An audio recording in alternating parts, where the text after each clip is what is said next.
ታላቅ የምስራች ከሜሪት ፕሮፐርቲስ ለንግድ ሱቅ ፈላጊዎች በሙሉ እርሱ ይነግዱ እንጂ ትርፋማ የሚሆኑባቸውን አለያም ቢያከራዩአቸው አዋጭ የሆኑ የንግድ ሱቆችን በመሃል ተክለ ሃይማኖት ለሽያጭ ማቅረባችንን ስንገልጽ በታላቅ ደስታ ነው።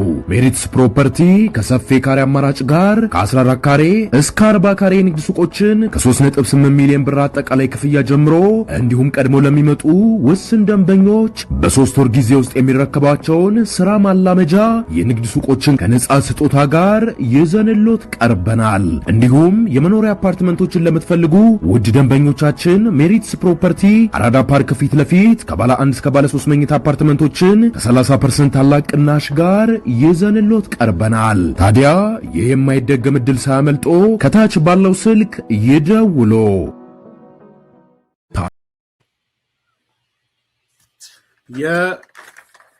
የማዕበል ዋናተኞች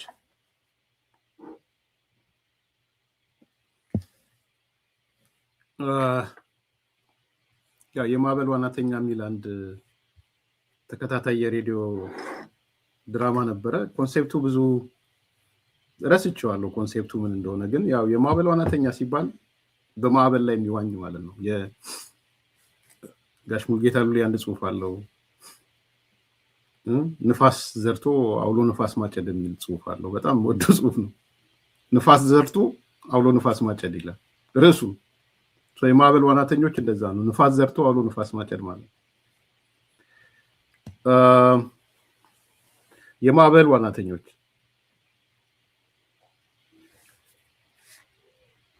በአቶ ልደቱ አያሌው ፊት አውራሪነት የሚመራው ግብረ ኃይል የፊታችን ቅዳሜ ታላቅ የተቃውሞ ትዕይንተ ህዝብ በኢንተርኔት አደባባይ እንደሚያካሂድ ይፋ አድርጓል። የበይነ መረብ ተቃውሞ ነው የተባለው። የትዕይንተ ህዝቡ ተሳታፊዎች የሚሳተፉበት መንገድም አቶ ልደቱና ግብረ ኃይሉ ይፋ አድርገዋል። አንደኛው ትዕይንተ ህዝቡን የሚሳተፉት አካላት በእጅ ስልካቸው ነው፣ እንደዚህ ስልክ ማለት ነው። ስለዚህ እኔ ስልኩን ከከፈትኩኝ የትዕይንተ ህዝቡ አካል ሆናለሁ፣ እቆጠራለሁ ማለት ነው። እኔን ሌሎችንም ጨምሮ። ሁለተኛ በቴሌቪዥን ነው። በቴሌቪዥን ቁጭ ብለው የሚከታተሉ ካሉም የኢንተርኔት አደባባዩ የበየነ መረቡ ተቃውሞ ተሳታፊዎች ይሆናሉ ማለት ነው። ይሄ አንዱ ጉዳይ ነው ይፋ ያደረጉት። የግብረ ኃይሉ መሪ መፈክሮች ተቀምጠዋል።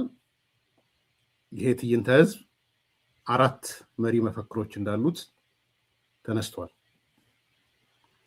አንደኛ ጦርነት ይቁም ነው የሚለው። ሁለተኛ ሰላም ይስፈን ይላል።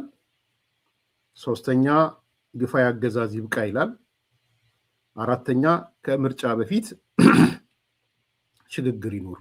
ምርጫ ሳይሆን ለኢትዮጵያ የሚያስፈልጋት ሽግግር ነው። ስለዚህ ከምርጫ በፊት ሽግግር መሆን አለበት የሚል ነው።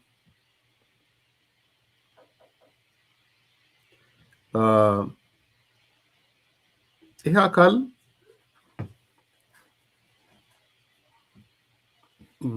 አንዱ እንግዲህ የሚነሳው እዚህም እያያችሁ ነው። በጣም የሚያስቁት በጣም ብልጽግና ፈራ ዩስኬር ዳለኛውን እዚህ እና በቃ ተመሳሳይ ነገር እየሰጧችሁ ትኖራላችሁ። ወደ ዝርዝር ሳልገባ ምን እንደምትሉም ስለማቅ ማለት ነው። አንዱ ዲዛይን ያደረጉላቸው በሁሉ ሚዲያዎች ብልጽግና ፈራ፣ የብልጽግና ፋርሴ ቡላዎች ፈሩ፣ እንትኖች ፈሩ የሚል ነው። እና ፕሊስ በቃ ስለፈራው ነው የማቀርበው። ግርማ ከዚሁ መልሼ ልልኝ ብዬ በቃ እንደፈራው አድርገህ ውሰደው። እና በስልኬም ስገባ እየፈራው ነው የምገባው፣ በቴሌቪዥንም ስመለከት እየፈራው ነው የማየው። ደስ አለህ? ይሄን አሬት ሰጠ ቶሎ ብላችሁ አሁን ከእንትኑም በኋላ አሁን በዚህ ሳምንት ሙሉ ይመጣሉ፣ ነግራችኋለሁ። መረጃ ተደላድለዋል። እየመጡ ብልጽግና ተንቦቀቦቀ፣ ብልጽግና ፈራ ምናምን አሲፍ የብልጽግና እቅዱን እንደማይፈጽም እሱን እንነጋገራለን በኋላ። ለምሳሌ ከምርጫ በፊት ሽግግር ብላችኋል። የምታፍሩት እኛ ነን፣ የምናፍረው እናንተ እናያለን። ምርጫ ይካሄዳል አያካሄድም? ዛሬ 20 ሚሊዮን ሰዎች ምርጫ ተመዝግበዋል። ረፈው በዚህ ነው 20 ሚሊዮን ጠመንጃ ተደቅኖብን ነው የተመዘገበው ወይስ ብልጽግና አስፈራርቶ ነው 20 ሚሊዮን ያስመዘገበው?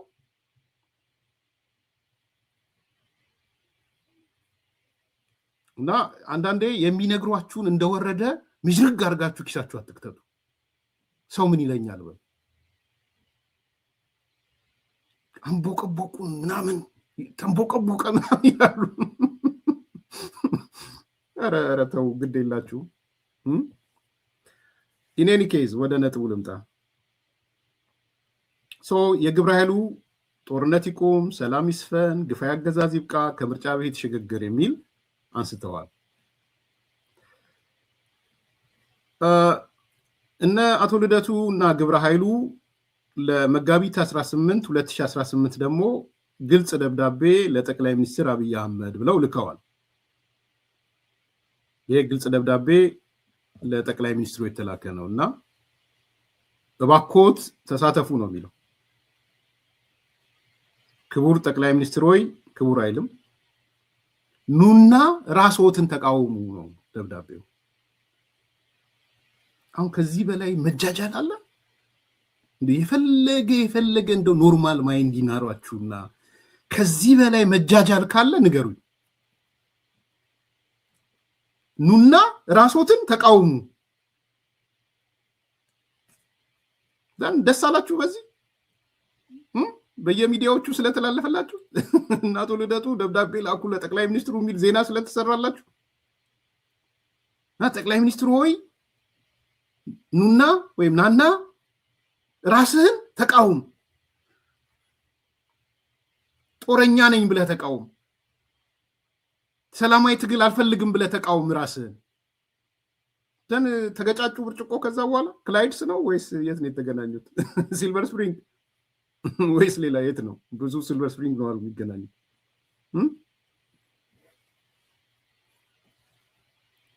ማለት ቀልድ ስለሆነ ነው ይዤ የመጣሁት። ባይዘው እንደው በእሑድ ምድር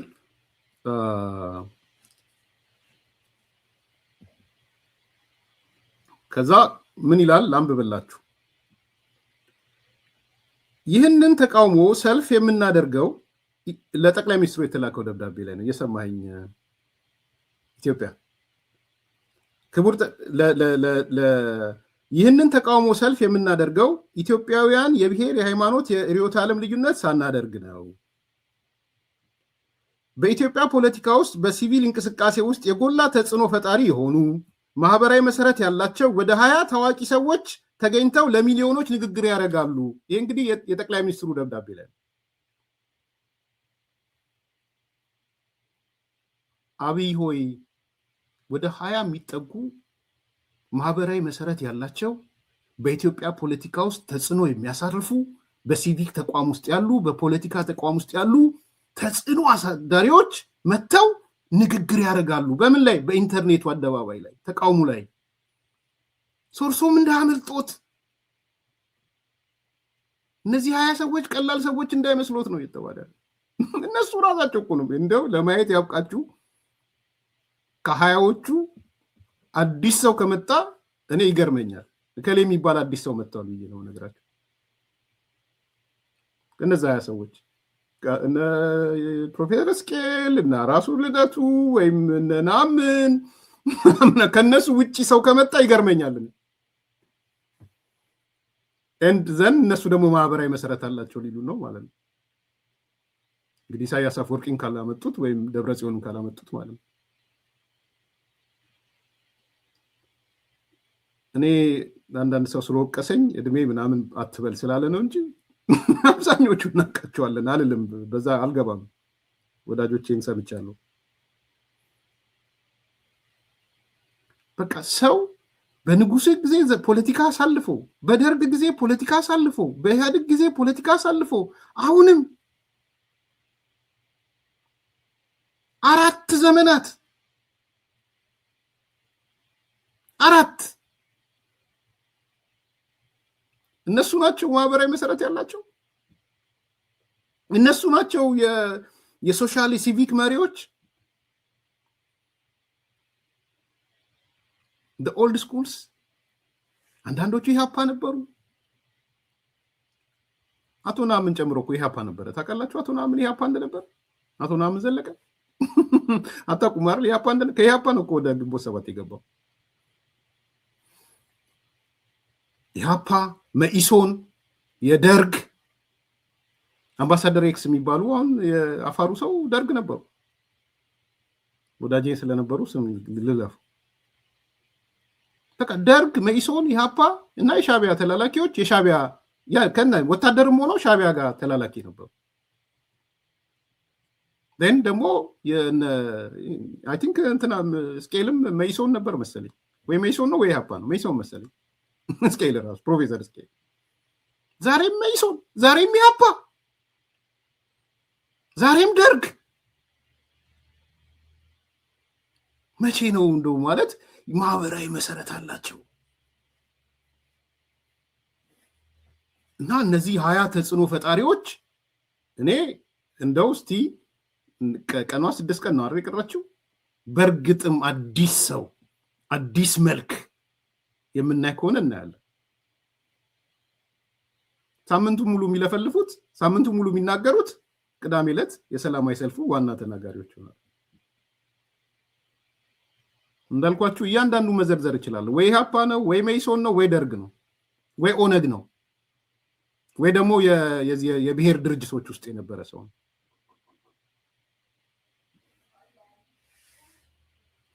ስለዚህ ጠቅላይ ሚኒስትር ሆይ እንዳመልጦት 20 ሰው ስላለ እነዚህ 20 ሰዎች ውስጥ የዛ 20 ሰው አካል ይሁኑ የሚል ነው የሚያነሱት። ማህበራዊ መሰረት ደግሞ አለ። ራሳቸውን ደግሞ ሲኮፍሱ ያው ማህበራዊ መሰረት ካላችሁ አሜሪካ ምን ታደርጋለህ? አውሮፓ ምን ታደርጋላችሁ? ማህበራዊ መሰረት ያለው አውሮፓ ይቀመጣል? ማህበራዊ መሰረቱ አውሮፓና አሜሪካ ካልሆነ በስተቀር ምን ታደርጋለህ? ለምን አትሄድም? ማህበራዊ መሰረት አለኝ ብሎ የሚያምን እኮ ቅሌን ጨርቄን ብሎ ወይ ጫካ ይገባል ወይ ይሄዳል። የትኛው ማህበራዊ መሰረት ነው? አሁን አቶ ልደቱ ማህበራዊ መሰረት አለው? አሁን አዲስ አበባ አቶ ልደቱን እንደ ማህበራዊ መሰረት ይወስዳል? እኔ ከምሬ ነው ማነሳው። ልክ ነው ልክ አይደለም፣ ስሙ ጠፍቶ ነው ስሙ ጠፍቶ አይደለም ሌላ ጉዳይ። ትረስት ግን ዴቨሎፕ አድርጓል አቶ ልደቱ። እኔ ለአዲስ አበባዎች ቅርብ ነኝ እኔ ብዬ አምናለሁ። ማለት ማህበራዊ መሰረቴ ናቸው እያልኳቸው አይደለም። እንደዛ አይነት ቅዠት የለኝም። ለራሴ ነው ራሴ ማህበራዊ መሰረት እኔ ነኝ። እኔ ለእኔ ነኝ እና ቤተሰቦች። ግን ዱ ዩ ቲንክ አዲስ አበባ ውስጥ ያለው ሬጅ ተቀየረ በአቶ ልደቱ ላይ?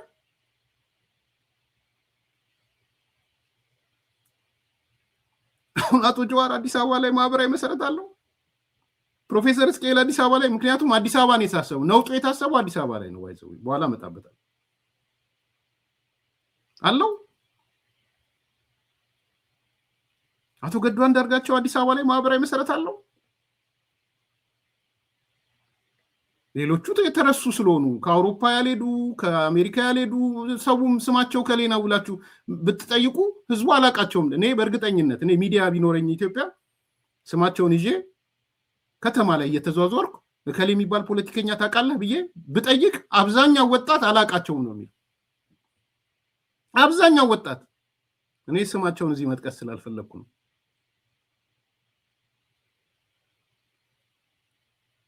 ስለዚህ የትኛው ነው ማለት ሪፒቴሽንን ከበላ ቀርጥፈ ከበላ በኋላ ከስር ያለው ካልክ በኋላ ደርግ የንጉሱ ጊዜ ቢሆን ኖሮ እኮ የከሰረ ሰው ምርጫ መወዳደር አይችልም። ስለ ጠቅላይ ሚኒስትሩ ደብዳቤ ላንብብላችሁ ሌላው እስከምገባ። ይቀጥላሉ። ለጠቅላይ ሚኒስትሩ የተጻፈው ይሄ መድረክ በዋናነት የተዘጋጀው በእርሶ እየተመራ ያለው የብልጽግና መንግስት በሚያራምደው የጦርነት ፖሊሲ ምክንያት የአገሪቱና የህዝብን ህልውና አደጋ ላይ መውደቁን ለመቃወም ነው። ጠቅላይ ሚኒስትሩ ተገኙ። ስትገኙ ግን እርሶን ለመቃወም ነው ይሄ ስብሰባ። ምንድነው? ጦረኛ ነው እርሶ። በእርሶ የጦረኝነት ምክንያት አገሪቱ አደጋ ስለወደቀች ኑና አዎ በእኔ ጦረኝነት ፖሊሲ ምክንያት አገሪቷ የህልውና አደጋ ላይ ወድቃለች ብለው ይናገሩልን። ማለት በዓለም ታሪክ ውስጥ ታይቷል እንደዚህ አይነት ነገር? በዓለም ተውት፣ በኢትዮጵያ ጦረኝነትን ናና መስክር በተቃውሞ ሰልፍ አደባባይ ተብሎ የተባለ አለ? ይሄ ቅዠት ያንሰዋል። ኧረ ፕሊስ፣ ቅዠትማ በጣም ትንሽ ነው። ምንድን ነው ፖለቲካሊ? አሁን ጠቅላይ ሚኒስትሩ መጥቶ የተወደዳችሁ አቶ ልደቱ፣ የተወደዳችሁ ፕሮፌሰር ስኬል፣ የተወደዱ የህወሓት አንድ ሰውዬም አለ፣ የተወዳዳችሁ የሻዕቢያ ተላላኪዎች አሉ፣ ስማቸውን እየጠራ አዎ እኔ ጦረኛ ነኝ፣ በጦረኝነቴ ምክንያት ኢትዮጵያ የህልውና አደጋ ወድቃለች ብሎ እንዲናገር ጠሩት። ለዚህ ትጃጃላላችሁ? ለዚህ የሚጃጃል ሚዲያ? ከዛ ለምን ጋበዝኖት ይላል። ለምን ጋበዝኖት? በሁለት ምክንያት ነው የጋበዝኖት ይላል። አንደኛው የእርሶ ፓርቲ በአገሪቱ ፖለቲካ ውስጥ የራሱ የሚለው ማህበራዊ መሰረት ስላለው ጋበዝኖት ይላል። ሁለተኛ የአገሪቱ የወደፊት ዕጣ ፋንታ በመወሰን ረገድ የራሱ ሚና እንዳለው በመገንዘብ እንደ አንድ የፖለቲካ ኃይል ቆጥረነውት ነው የጋበዝኖት ይላል። ግን ሊያውቁት ይገባል ይላል። ሊያውቁት ይገባል ይልና እርሶ ከጦርነት ውጪ ሌላ የመፍትሄ አማራጭ የማያዩ ሰው ነዎት ይላል። ከዛ ይመጣና ጠቅላይ ሚኒስትሩ ከረባት አድርጎን አላቅም ወይም ወታደራዊ ልብስ ለብሶ እኔ ማለት ከጦርነት ውጪ ሌላ አማራጭ መፍትሄ የማላይ ነኝ ብሎ ያስጨበጭባል ማለት ነው። ይጥላል። ለእንዲህ አይነት ሰላማዊ መድረክ አክብሮት እንደሌሎትም እናውቃለን ይላል። ይሁን እንጂ አሁን የራሳቸውን ጀስቲፊኬሽን አመጡ። ይሁን እንጂ እርሶን የጋበዝነው እኛ ማለት የአገራችን ህልውና የሚፈታተነውን የወቅቱ የፖለቲካ ቀውስ በሐቀኛ ድርድርና በሰላማዊ መንገድ እንዲፈታ በእኛ በኩል ያለንን ልባዊ ፍላጎት ለኢትዮጵያ ህዝብና ለዓለም አቀፍ ማህበረሰብ ለማሳየት በማሰብ ነው። እኛ ማለት የሰላም ሰዎች፣ እኛ ማለት የድርድር ሰዎች፣ የሐቀኛ ድርድር ሰዎች ስለሆንን ከኛ ሰላም ፈላጊነት የመነጨ ጥሪ ነው። ከኛ ሐቀኛ ድርድር ፈላጊነት የመነጨ ጥሪ ነው። ሐቀኛ ተደራዳሪ ስለሆንን፣ ሐቀኛ ሰላም ፈላጊ ስለሆንን፣ እርሶ ግን ጦረኛ ሆኖት፣ እርሶ ግን ሰላም አይፈልጉም፣ ኑና ይናገሩ። የጥሪያችን መሰረታዊ ምንጭ የኛ ሐቀኝነት ነው፣ የኛ ሰላም ፈላጊነት ነው፣ የኛ ድርድር ፈላጊነት ነው።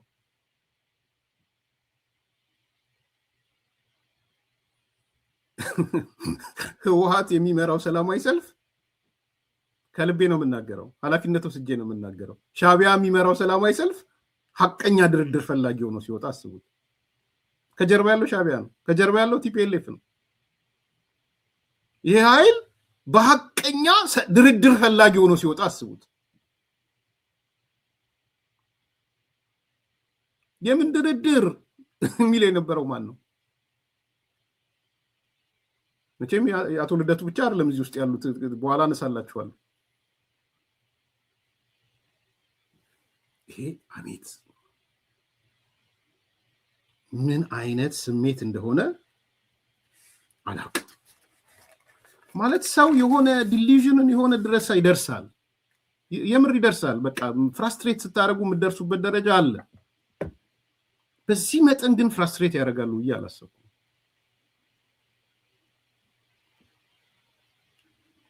ምንድነው ማለት አሚን አይ ነው ይገባኛል። አንዳንድ ነገሮች በጣም ከባድ እንደሆኑ ይገባኛል። የሆነ ሆኖ በውስጥ በኩል የደረሰን መረጃዎች አሉ። የተወሰኑትን ላንሳላችሁ። የሚቀጥለውን ከነገ ጀምሮ እስከ አርብ ድረስ ሚዲያዎችን ማጨናነቅ በመግለጫ የሚል ፕሮግራም እንደሰሩ በውስጥ ልከውልናል። የእነሱ ተሳታፊዎች ባይዘዌ ውስጣቸው ነው ያለ ነው፣ የሌለንም እንዳይመስላቸው። እያንዳንዷ የሚያነሷት ነገር ትመጣለች ወደዚህ። አንዱ የወሰኑት ነገር ከሰኞ እስከ አርብ ከነገ ጀምሮ እስከ ሰላማዊ ሰልፉ የኢንተርኔቱ ሰላማዊ ሰልፍ እስኪካሄድ ድረስ ወደ 16 17 ሚዲያዎች ለይተዋል። 16 17 ሚዲያዎች ጋር ኢንቴንሲቭ የሆነ ቃለ መጠይቅ ለመስጠት ወስነዋል። እንዳልኳችሁ ነው። እነዚህ አሁን የምጠራቸው ሰዎች ቅዳሜ ዕለት ሲመጣ ሌላ ሰው ካየን መተን አዲስ ሰዎች መጡ እንላለን። አዲስ ሰዎች መጡ እንላለን። ምናልባት ድጋሚ እናቶ ስብሐት ከመጡ ማለት ነው። ስብሐት ነጋ ግን ከሰኞ እስከ ዓርብ የደረደሯቸው ሚዲያዎች አሉ። እዚህ ጋር መናገር እንፈልገው ሚዲያዎቹ ላይደርሳቸው ይችላል። ስሙ ውስጥ ለሰዎቹ ነው የተላከው። አይ እኛ አናስተናግድም፣ የኛ ስም በስተት ነው የተጠራው ካላችሁ ጻፉ። ወይም ለአዲስ ኮምፓስ @gmail መጻፍ ትችላላችሁ። በፌስቡክ በተለያየ መልኩ መጻፍ ትችላላችሁ። ይዘን እንመጣለን። እኔ አይመለከተኝም የምትሉ ሚዲያዎች ማለት ነው። እኛ ግን መረጃ ደርሶናል።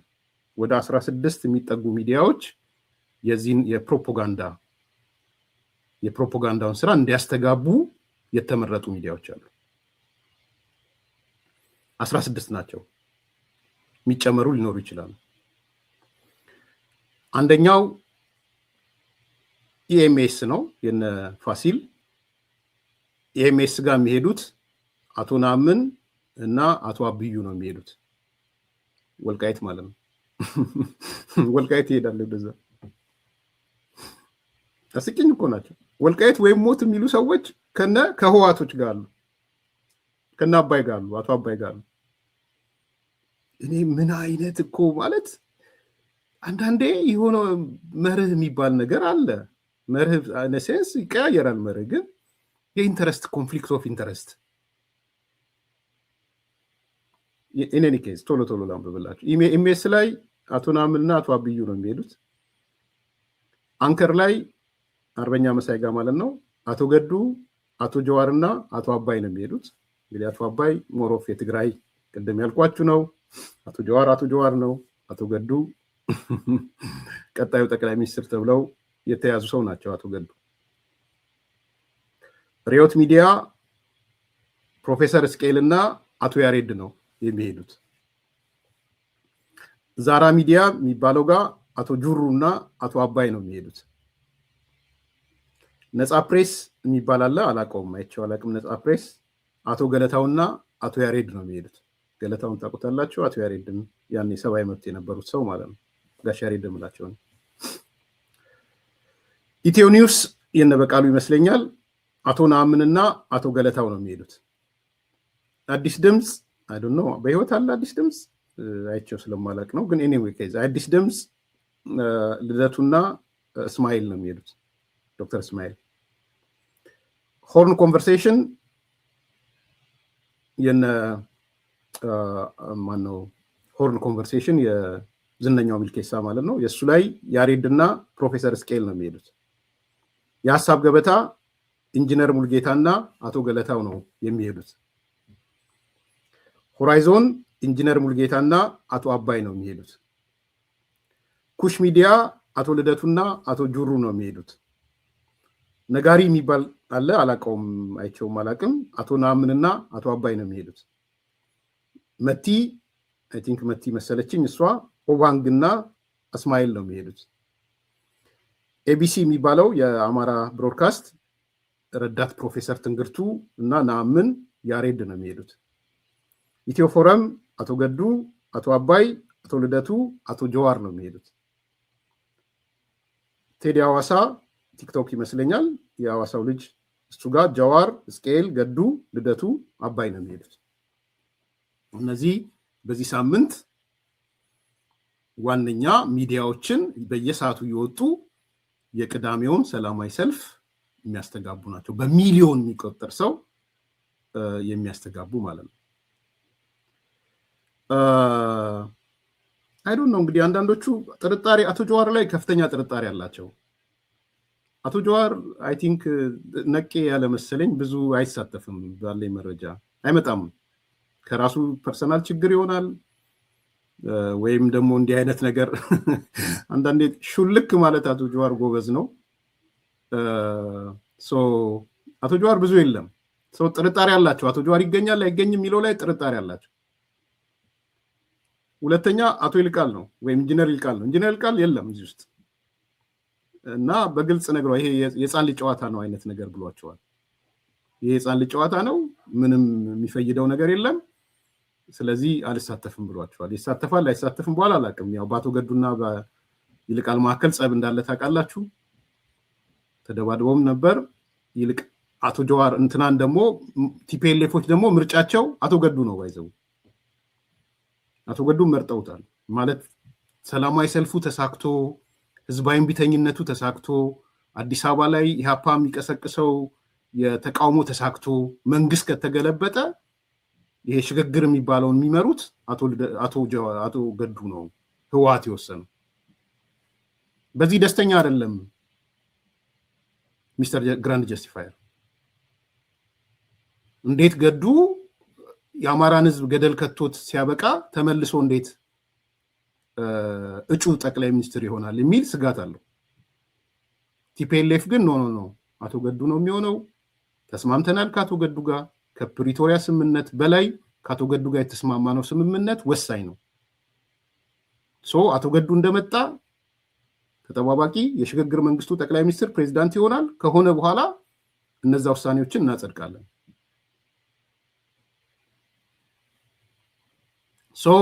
አንዱ ልዩነት በእነ አቶ ገዱና በእነ ኢንጂነር ይልቃል መካከል ያለው ልዩነት ነው። ኢንጂነር ይልቃል ከልደቱ ጋር ብዙ እንደማይስማሙ ታውቃላችሁ። በኋላ መጥቶ ጀስቲፋይ ያደርገዋል። I guess he will justify it later on። ኧረ ከወዲሁ ነው ጀስቲፋይ ያደረገው።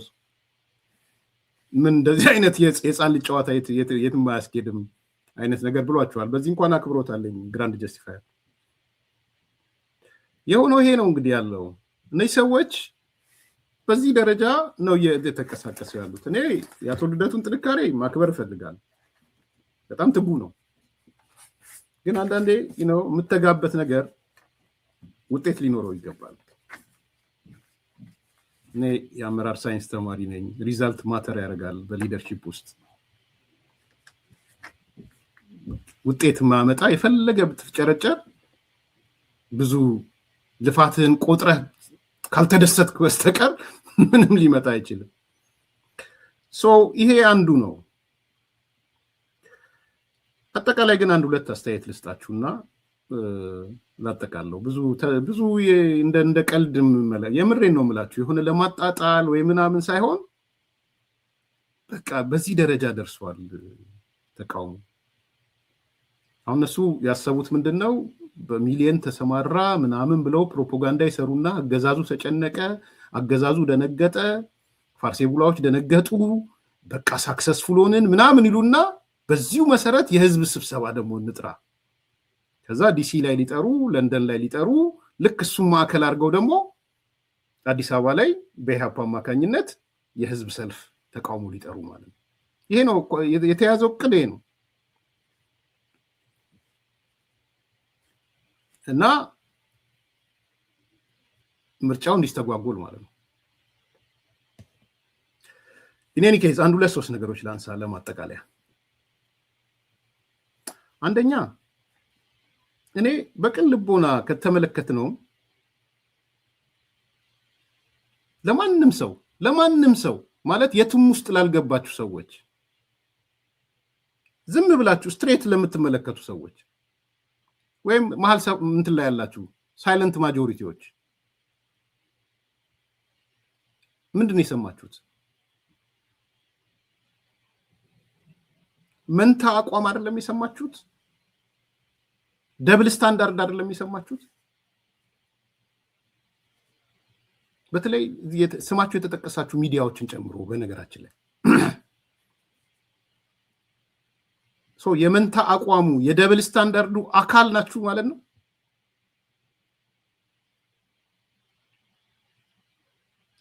ተውት፣ ነጭ ሽብር መምጣቱ ምናምን መምጣት ለጊዜው ተውት። አሁን አት ፌስ ቫልዩ ይሄንን ሰልፍ እንውሰደውና በቃ እኔ ማለት ሚዛናዊ ነኝ፣ እኔ ማለት ኢንቴሌክቹዋል ነኝ፣ ሚዲያዬ ፌር ነው የምቀሳቀሰው ለምትሉ ለሌሎቹ አይደለም፣ አላማ ላላችሁ አይደለም፣ አጉል አክት ለምታረጉ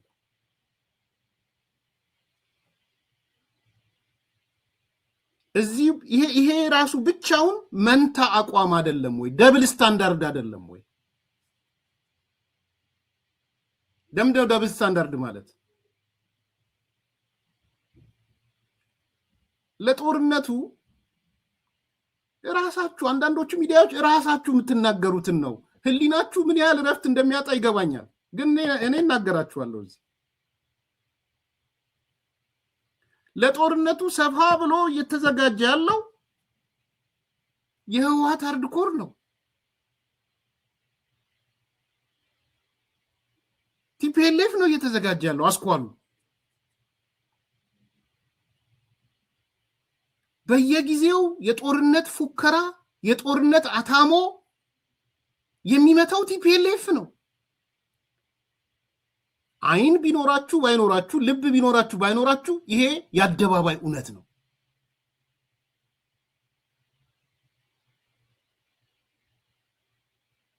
እነሱ ይዘውታል። ቅድም ዳንኤል ቴዲ ሐዋሳ ምናምን እንዳልኩ ነው። ሚዲያዎቹ አይ እነዚህ አዘጋጆቹ ሊስት ያደረጉት ነው። ሊስት አድርገው ልኮላቸዋል አላክላቸው። ሚዲያዎቹ የደረሳቸው አይደረሳቸው አላቅም። እኔ ግን ያው ልክ ያለው ከማን የደረሰን ነው? ከአዘጋጆቹ ነው። አዘጋጆቹ ሊስት ያደረጉት ውስጥ ያልሆነ ሚዲያ ከተጠቀሰ እኔ የለውበትም ካለ አይ እነከሌ የለውበትም ብለዋል ብለን ሚዲያ መተን እንሰራለን ብያቸዋለሁ። ምንም ችግር የለም። ኤክስ ባል ቅድም ከተጠቀሰው ሚዲያ እኔ በፍጹም እንዲህ አይነት ነገር አላስተናግድም፣ ደብል ስታንዳርድ ነው፣ ፌር ነው ብዬ አላምንም ወዘተ የሚል ከሆነ ይሄኛው ሚዲያ እኛ የጠቀስነው ሚዲያ እነሱ በእቅዳቸው ቢይዙትም ፌር አይደለም አልሳተፍም ብለዋል ብለን እንሰራለን። የማረጋገጡ ስራ የሚዲያዎች ይሆናል ማለት ነው። እኛ ያየነው እቅዳቸውን ያየነው። ለሚዲያዎች ይስጧቸው አይስጧቸው የምናውቀው ነገር የለም። ኦኬ፣ በዛ ደረጃ ውሰዱት። ቴዲ ሐዋሳ የሚባለው እዚህ ውስጥ ይገባል አይገባም፣ ኤክስ የሚባለው ዋይ ይገባል አይገባም የሚለው በእቅድ ውስጥ ተይዟል። ከገባና ያለን ካልገባ እንዲህ አይነት ነገር ውስጥ አልገባም ካለ መጥቶ ተሶኮል ቴዲ ሐዋሳ አይገባም ብለን እንመጣለን ማለት ነው። ኦኬ፣ በዛ ደረጃ ውሰዱት። ዋናው ነጥብ ደብል ስታንዳርድ የሚሆነው መንታ የሚሆነው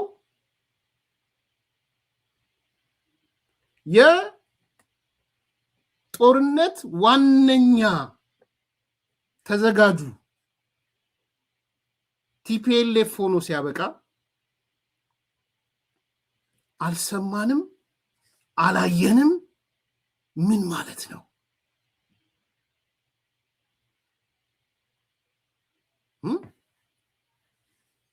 20% ከመንግስት ሰራተኛ ደሞዝ እየወሰደ ያለው ለመከተ ብሎ ፌደራል መንግስቱ ነው።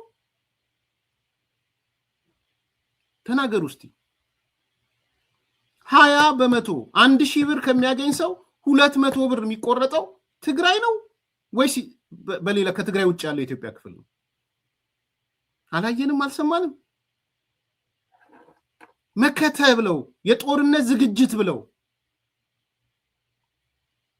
ኧረ ያሳፍራል፣ ከምር ያሳፍራል። ኮማንድ ፖስት ብለው 9 አባላት ያሉት ኮማንድ ፖስት ብለው የጦርነቱ የሚመሩ ሰዎች ተብለው እኔ ነኝ ዳዊት ከበደን አጠይቁትም ሄዳችሁ ወይስ ዳዊት ከበደ ይዋሸ ነው? እዛው እርስ በራስ ልጥራ ብዬ ነው። 9 አባላት ያሉት የጦርነት አዘጋጅ ኮሚቴ ከተጣቂው አዛዦች ከጊዜያዊ አስተዳደሩ ከህወሓት የተዋጣው የጦርነት መሪዎች ተብሎ ፌደራል መንግስቱ ነው የጦርነት መሪዎች ተብሎ ተመርጦ ሰምተናል።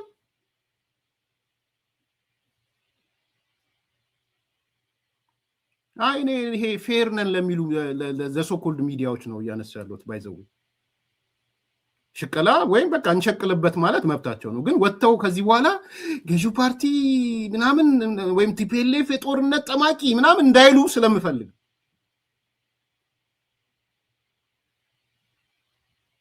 አለቅላቂ መሆን ይቻላል። የልደቱም የጀዋርም ወይም የስቄልም ምናምን ይቻላል። ችግር የለውም።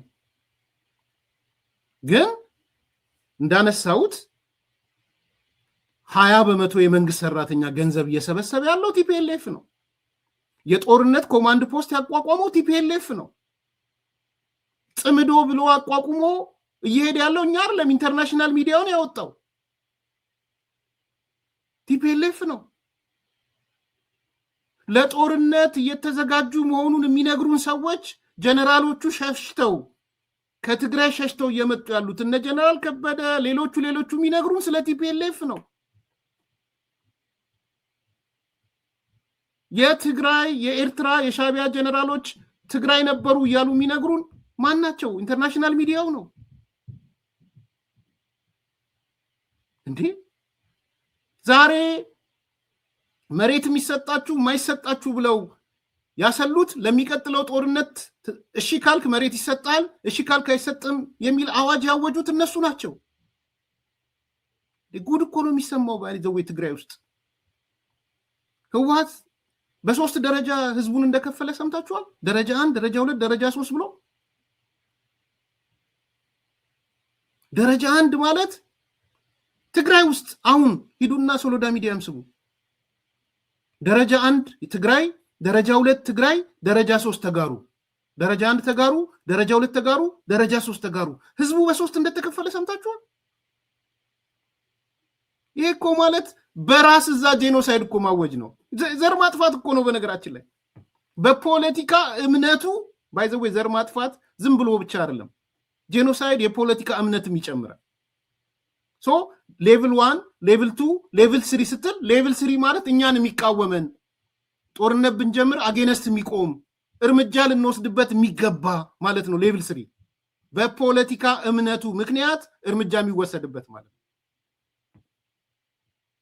ጄኖሳይድ እሱ ነው። በነገራችን ላይ አንዱ ፓርት አንዱ ኮምፖነንት ኢንቴንቱ በፖለቲካ ፍላጎታቸው እርምጃ የሚወሰድባቸው ማለት ነው።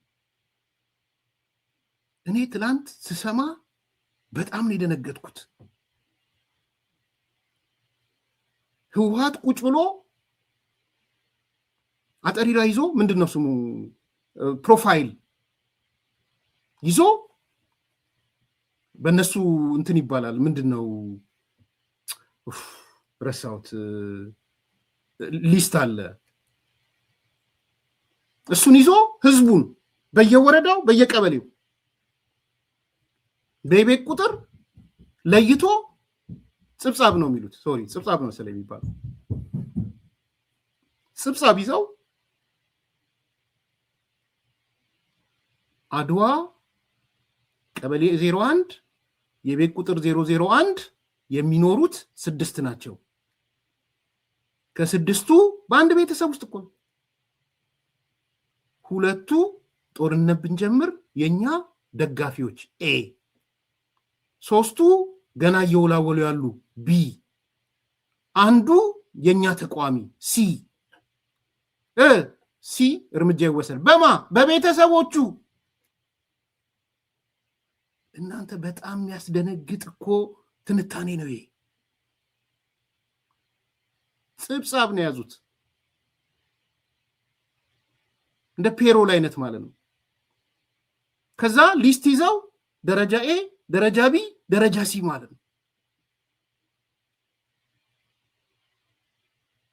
ይሄንን እነ ልደቱ አልሰሙም። ይሄንን እነ ስቄል አልሰሙም።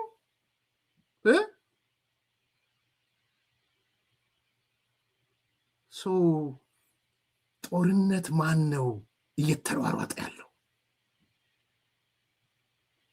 ማለት በጣም በጣም ግልጽ ስለሆነ ማለት ነው። ምን ነው ታዲያ ለቲፒኤልኤፍ ደብዳቤ ያልጻፉለት ይድረስ ለደብረ ጽዮን ብለው ጓድ ደብረ ጽዮን ብለው? መንግስት አይደለም ቲፒኤልኤፍ እኮ የትግራይ መንግስት ነው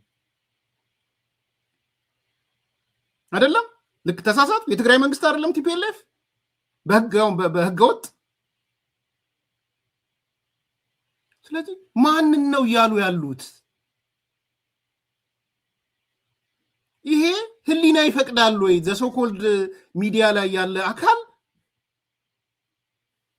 አሁን ነገ ከነገ ወዲያ አንዳንዶቹ ሚዲያዎች በቃ እንትን ስለሚሉ ነው። ኦኬ ይሄ ተሳካ፣ የነ ልደቱ ፕሮጀክት ተሳካ፣ ፌዴራል መንግስቱ ጦረኛ ነኝ ምናምን አለ፣ የሆነ ነገር አለ፣ ህዝባዊ ቢተኝነቱም ተነሳ፣ ቁጣውም ተነሳ፣ ተገለበጠ፣ ቲፒኤልኤፍ አዲስ አበባ ገባ።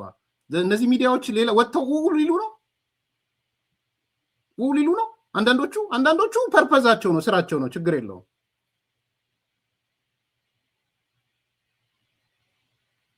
ቴንክ ዩ በሻ ያ ጄኖሳይድ ማለት ታርጌት የሚደረግ ግልጽ እንድትሆኑ ጄኖሳይድ ዝም ብሎ ጄኖሳይድ ሲሏችሁ የሆነ ነገር እንዳይመስላችሁ። ጄኖሳይድ ማለት ታርጌት የሚደረግ ቡድን መኖር አለበት። ያ ቡድን በሃይማኖቱ ሊሆን ይችላል፣ በዘሩ ሊሆን ይችላል፣ በፖለቲካ እምነቱ ሊሆን ይችላል። ይህችን አስምሯት። በፖለቲካ አመለካከቱ እምነቱ የምትለውን አስምሩባት። ከዛ ምንድን ነው ያደረጉት? ሃውስ ቱ ሃውስ፣ ዶር ቱ ዶር የአካባቢው ወረዳ ካድሬዎቹ፣ የቀበሌ ካድሬዎቹ፣ የዞባ ምንድነው የጣቢያ ካድሬዎቹ ቁጭ ብለው እያንዳንዷን ቤት ሊስት አድርገው ከዛ ቤት ውስጥ ያሉትን ሰዎች ቆጥረው የኛ ዋነኛ ደጋፊ ኤ፣ መሃል ሰፋሪ ቢ፣ የኛ ተቃዋሚ ሲ፣ ጦርነት ብንጀምር አብሮን የሚሰለፍ የሚደግፈን፣ ያልወሰነ እኛን የሚቃወመን ምናልም ዞሮ ሊወጋን የሚችል አንድ ቤተሰብ ውስጥ አንድ አካባቢ ውስጥ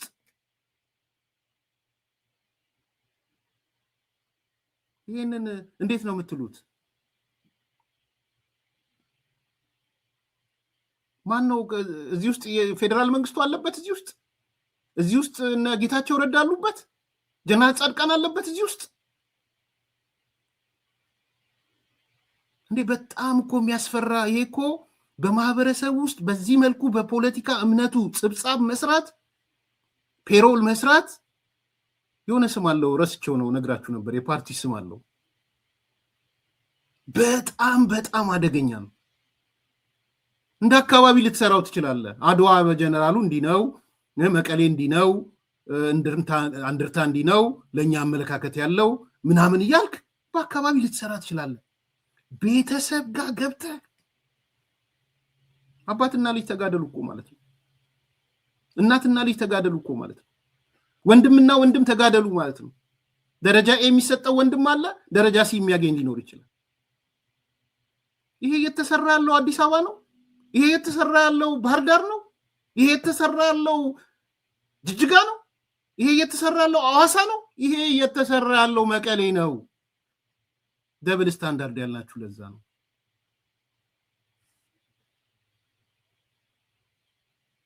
የታለ ተቃውሞ? ለምን ደው ጦረኛ ያላላችኋቸው? ለምን? ምክንያቱም ይህንን የሚመሩት ቲፒኤልኤፎች ናቸው። ሞራል የለም። ቲፒኤልኤፍ ጦረኛ ብላችሁ ለመናገር እንኳን ሞራል። አሁን የሚመጡት ምንድነው? እኛ ፌዴራል መንግስቱን ዋነኛ ምናምን ነው። ኖ፣ ክልል ላይ ዋነኛ መንግስት ነው ቲፒኤልኤፍ በህገ ወጥ መንገድ ያው። ስለዚህ ደብል ስታንዳርድ የሆነ መንታ አቋም የያዘ ነው። በዚህ ላይ የምትሳተፉ አሁን እንዳልኩት አላማው የምትደግፉ ምናልባት 90% የሚሆኑት አላማው የምትደግፉ ናችሁ። ግን አንዳንዶች የሆነ ለምትሉ አካላቶች ስም መጥራት አልፈልግም፣ ደብል ስታንዳርድ ውስጥ እየተሳተፋችሁ ነው። አቋማችሁን እናያለን።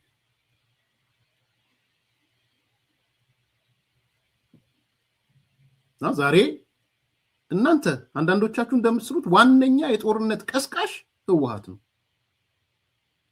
ያለ ጦርነት መኖር አይችልም ያላችሁት እናንተው ናችሁ፣ ህወሓት ናቸው። እኔ ሁሌም እላለሁ፣ እናንተም ትላላችሁ። ምን ነው ታዲያ ቲፒኤልኤፍን ጦርነት ይቆማል አሉት እነዚህ ሰዎች? አንደኛው ነጥብ እሱ ነው። ሊሉትም አይችሉም። ባይዘው በፍጹም ሊሉት አይችሉም። ምናልባትም አንዳንዶቹ የቲፒኤልኤፍ ሰዎች ናቸው እዛ የሚሳተፉት። በነገራችን ላይ በግልጽ ኢትዮጵያ የሚባል ቃል የሚያስቀሩት እነሱ ናቸው።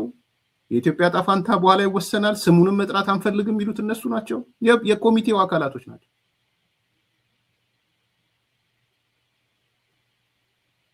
አንደኛ። ሁለተኛ ቅድም ያልኳችሁ የቁራ ጩኸት የማዕበል ዋናተኞች ናቸው። አሁን አንዱ መፈክር ነው እና በዚህ አጠቃልላለሁ፣ ብዙ ይበቃል ብዬ ስለማስብ። ከምርጫ በፊት ሽግግር ይላል። ከዛ ስለ ሽግግሩ የሆነ ዶክመንት አዘጋጅተዋል። 1 2 3 4 5 ብሎ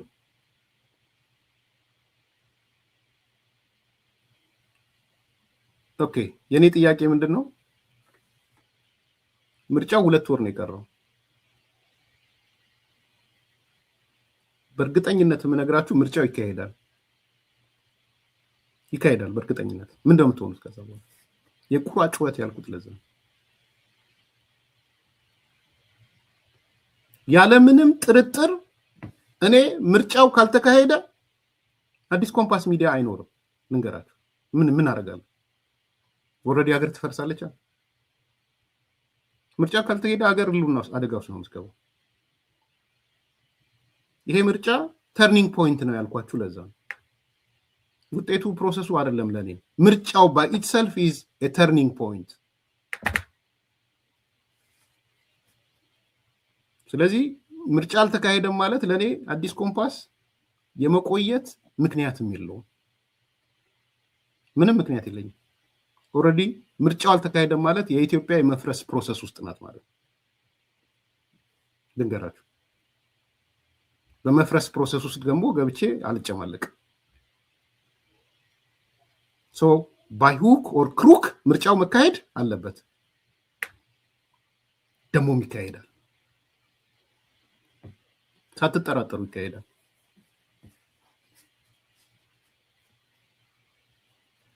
የሚያሳየው ምልክቱ ምርጫው እንደሚካሄድ ነው። ዛሬ ነው ያየሁት። ምርጫ ቦርድ ስመለከት ስራዬ ነው።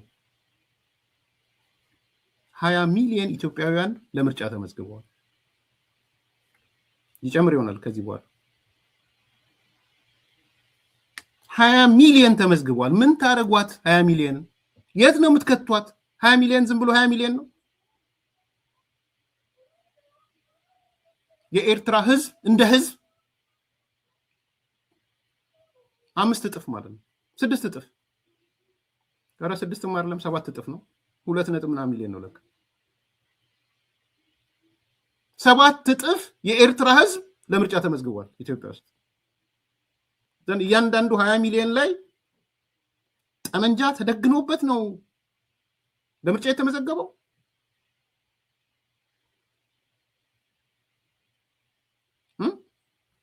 ጠመንጃ ተደግኖ ሂድና ትመዘገባለህ ተብሎ እኔ 20 ነው ያየሁት። 28 ከሆነ ኦኬ ዛሬ ነው ያየሁት። 28 ደርሷል። ማለት የመጨረሻዎቹ ሳምንታት ላይ እንትኑ በጣም ያድጋል። በእጥፍ ነው የሚጨምረው። አውቃለሁ እሱን ትሬንዱን። በአንዴ ከፍ እንደሚል አውቃለሁ። ግን በ3 ሳምንት ውስጥ 28 ደርሷል። እሺ ልመናቸው 28 ሚሊዮን ደርሷል።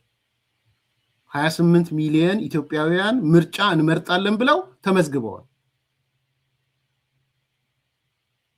እኔ 20 ነበር ያየሁት። ምን ነው የምትሆነው? ለሆዱ ነው የተመዘገበው 28 ሚሊዮን። ፈርቶ ነው የተመዘገበው 28 ሚሊዮን።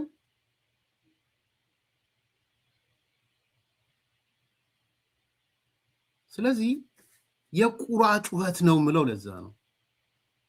ግን እኔ ጥያቄ ያለኝ ነው፣ ምርጫው ከተካሄደ በኋላ ምንድነው የምትሉት?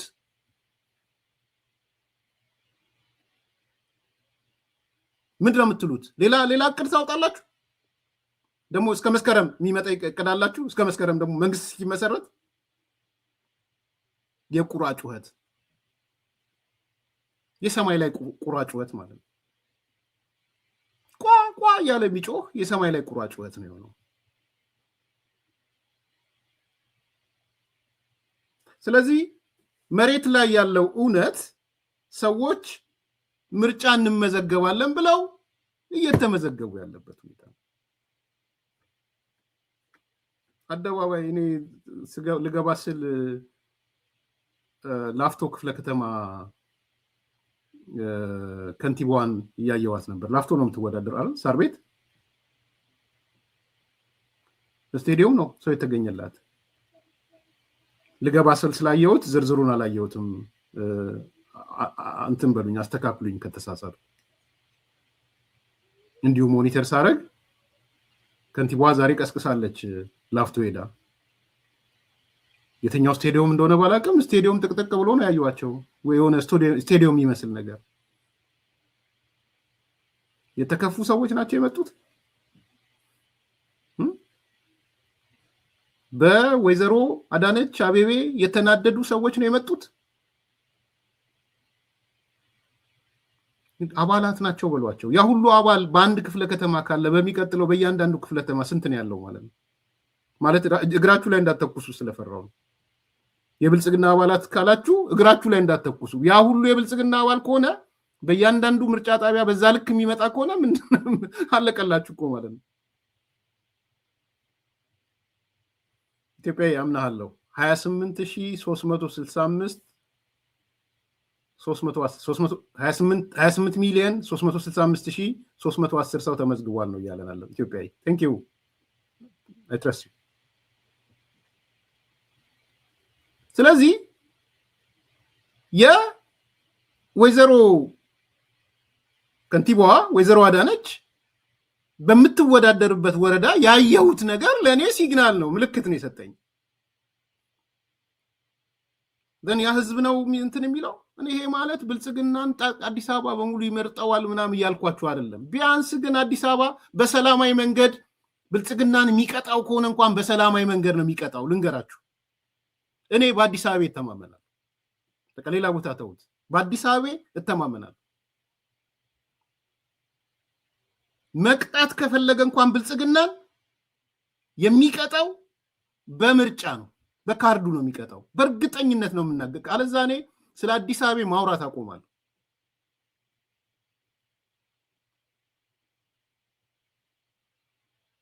ዘመናዊነት ነው ያለው አዲስ አበባ ጋር፣ ሁከት ብጥብጥ አይደለም ያለው። በሁከት እንቀይር፣ ዘመኑ አልፏል። የኢህአፓ መንገድ አልፏል። ነጭ ሽብር፣ ቀይ ሽብር አልፏል ዘመኑ። እንደዛ አይደለም። አዲስ አበባ ዘመኑ ተለውጧል። የኔ ወንድም፣ እኔ እናንተ በቆምንበት አይደለም ያለው። ለዚህ ነው የትላንት ሰዎች ነን እኛ። እኔ ይሻላለሁ እኮ አትሊስት የኢህአዴግ ዘመን ሰው ነኝ። የኃይለ ሥላሴ ዘመን ሰዎች፣ የደርግ ዘመን ሰዎች፣ የመኢሶን የኢህአፓ ሰዎች እንደዛ አይደለም። እደግመዋለሁ።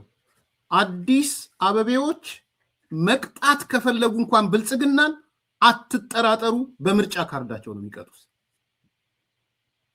ከዛ ውጭ አያስቡ። ጎመን በጤና ነው ያቋቸዋል። አንደኛ ለአቶ ልደቱ ብሎ ነው አዲስ አበባ ብሎ የሚወጣው። እኔ ከምር እኮ ነው የምጠይቃለሁ፣ የምሬን ነው። እኔ ጥላቻ ምናምን አለ። አቶ ልደቱን አምኖት ይወጣል። በግልጽ እንነጋገር። ህወሓትን አምኖ ይወጣል። አቶ አባይን አምኖ ይወጣል። አባይ የሚባለው ሰውዬ እስቄልን አምኖት ይወጣል። አዲስ አበባ ጀዋርን አምኖት ይወጣል። ናምንን አምኖት ይወጣል። አያውቀውም ናምንን።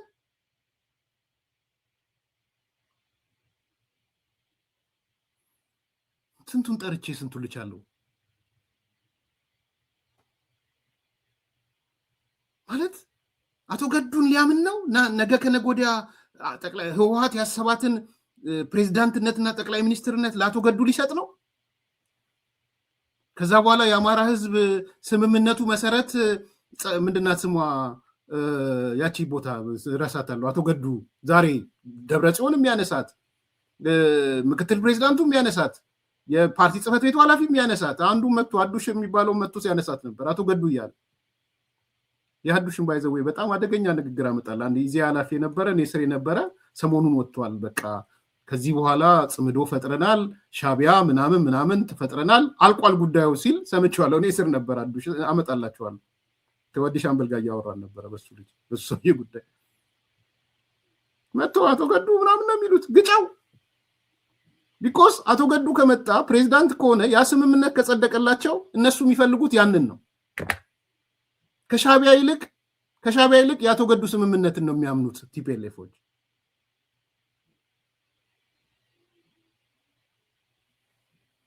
ግጫው በትዝታ ትምጣር እንደሞጫ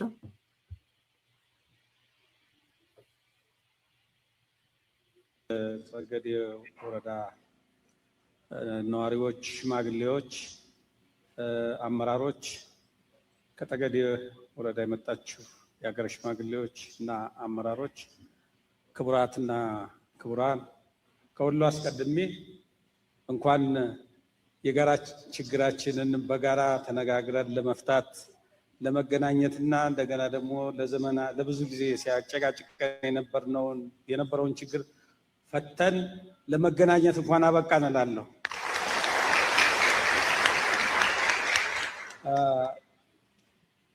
እንግዲህ ሁላችሁም እንደምታውቁት ባለፉት ዓመታት በብዙ መንገድ የሚገለጽ ከወሰን ጋር በተያያዘ ስንጨቃጨቅ ቆይተናል። ይህንን ጭቅጭቅ ለመፍታት የተለያዩ ውጣ ውረዶችን አካሂደናል። ህብረተሰቡም ይሄ ችግር እንዲፈታ ግፊት ሲያደርግ ነበረ። እንደገና ደግሞ ሌሎች ወገኖች ይሄ ችግር እንዳይፈታ ትግል ሲያደርጉ ነበረ። በአንድ በኩል ችግሩ እንዲፈታ የህብረተሰቡና የሁለቱን ክልል ህዝቦች፣ የሁለቱን ወረዳ ህዝቦች፣ የሁለቱን ድርጅቶች ግንኙነት እንዲዳብር የሚፈልጉ ችግሩ ቶሎ እንዲፈታ፣ የሁለቱን ድርጅቶችና የሁለቱ ወረዳዎችና ህዝቦች ጭቅጭቅ እንዲቀጥል የሚፈልጉ ደግሞ ችግሩ እንዳይፈታ በተለያየ አቅጣጫ የተለያዩ ሐሳቦች ሲሰነዘሩ ቆይተዋል። እነሆ እንግዲህ ብዙ ውጣ ውረድን አልፈን ይህንን ችግር የሁለቱንም ወረዳ ህዝብ በሚጠቅም መንገድ የጸገዴንና የጠገዴን የወሰን ችግር የብአዴንና የህወሓት አመራሮች በጋራ ተነጋግረን ዳግም ላይመለስ ለመጨረሻ ጊዜ መፍትሄ ሰጥተነዋል። እንኳን ደስ አላችሁ፣ እንኳን ደስ አለን እንላለን። አቶ ገዱ የቀጣዩ ፕሬዝዳንት ይሆናል። እቺን ነገር ያጸድቃታል ማለት ነው። ይሄ ነው የተፈለገው። ኢኔኒ ኬዝ አዲስ አበባ ቀጣዩ ፕሮጀክት እነዚህ የማህበራዊ ድረገጽ ይደረግና ሚሊዮኖች ወጡ ይባላል። ዜና ይሰራል። 10 ሚሊዮን ተሳተፈ ተብሎ ከዛ ቀጥሎ ይሄንን ደግሞ በመሬት ላይ እንድገመው የሚል ጀምሮ ቀጥሎ ይመጣል። ዋሽንግተን ዲሲ፣ ከዛ ለንደን፣ ከዛ ቀጥሎ ደግሞ ወደ ኢሃፓ ሪዛይን አድርጎ ይወጣል። ባይዘዌ እቅዱ ምንድነው? ኢሃፓዎች ልክ ምርጫው የሆነ ቀን ሲቀረው ቦይኮት ያደርጋሉ። ኤክስ ዋይ ዜድ አላችሁም። ኢሃፓ ሰዎች ቦይኮት አድርገው ይወጣሉ። ቦይኮት አድርገው ከወጡ በኋላ የታሰበው ምንድነው? ህዝባዊ ጥሪ፣ የህዝባዊ ተቃውሞ በአዲስ አበባ መስቀል አደባባይ ወይ ምናምን ይጠራሉ። ከጠሩ በኋላ ወይ ነጭ ሽብር ወይ ምናምን ነው የሚያደርጉት ማለት ነው። የሚገሉትን ይገላሉ። ከዛ በኋላ ያኔ የደርግ ጊዜ ያደረጉትን ፕሮጀክት ነው ይዘው የመጡት ኢሃፓዎች። ምንም የተሳሰረ ነገር ነው። አሁን ከሌ የምትባል ልጅ ከሌ የሚባል ሰው አይደለም። ከነዚህ ልጆች ጀርባ ሰው አለ። አንዳንዶች የሆነች አንድ ሴት ልጅ አለች። እሷን እያመጣችሁ ስትነጋገሩ ስትወያዩ እሷ ምንም የምታውቀው ነገር የለም። ጀስት ላይክ ቱቦ ናት ልጅቷ። የተከታተሉኝ ነው ምናምን የምትለው ቱቦ ናት ልጅቷ። ምንም የምታውቀው ነገር የለም። እውነቴን ነው የምላችሁ። በኋላ ትጸጸታለች። ብርቱካን ሚደቅሳ እስር ቤት ገብታን የተጸጸተችው አትናገረው እንጂ እንዲህ ነው እንደ ተቃዋሚ ጎራ ብላ እስክታስብ ድረስ ይሄ ለጓደኞቿ በቅርብ የነገረቻቸው። እሷ በገባች በሁለተኛው ቀን ስልጣን ሲረካከቡ ተመለከተቻቸው። ስልጣን ሲረካከቡ እቺ ልጅም ምስኪን ናት። እኔ እስከማውቀው ምስኪን ናት። እኔ ሴንስ ውስጧ ሌላ ነገር የለም እያልኩ አይደለም፣ ግን ሺ ጀስት ላይክ ቱቦ። ሌሎቹንም ከነዚህ ጀርባ ትልልቅ ሲሪያል ኪለርስ አሉ። ከነዚህ ሰዎች ጀርባ ከነዚህ ጀርባ የትላንትና የኢሃፓ ፕሮጀክትን የከተማ ብጥብጥ ኢሃፓ ታውቃላችሁ፣ አንዱ ፕሮጀክቱ የገጠር ጦርነት ሳይሆን የከተማ ብጥብጥ ነው ሲመራ የነበረው። የከተማውን ብጥብጥ ሊመሩ የተዘጋጁ አካላት አሉ። ጦር መሳሪያ ሲያገቡ ተይዘዋል እንዳያችሁት። ጦር መሳሪያ ነው ሲያስገቡ የተያዙት። ስለዚህ ክትትሉ እሷ አይደለችም። እሷ ዝም ብላ ማውዝ ስፒክ፣ ሌሎቹም እንደዛ ናቸው። ከነሷ ጀርባ የማያውቁት ኦፕሬት የሚያደርግ ሌላ ሂድን አካል አለ። በገንዘብ ስፖንሰር የሚሆን ፋይናንስ የሚሆን ሚሊቴሪ የሚላክ አለ።